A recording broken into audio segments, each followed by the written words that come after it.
big old tree. Down there at the bottom is the creek.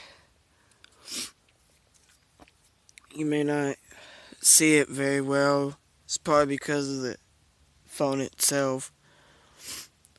I'm guessing that's about maybe a 70 to 80 foot drop, I would think. And actually this is quite dangerous where I'm at right now.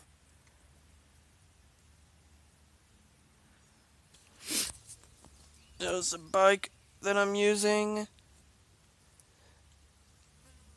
riding.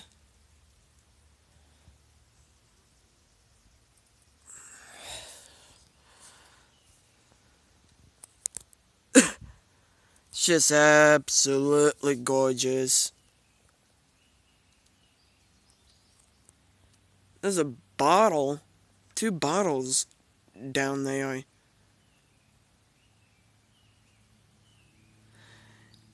Man, I would be pretty much dead if I end up tripping. I don't even want to think about that. Alright guys, I'm gonna get off here and I hope you enjoyed that video.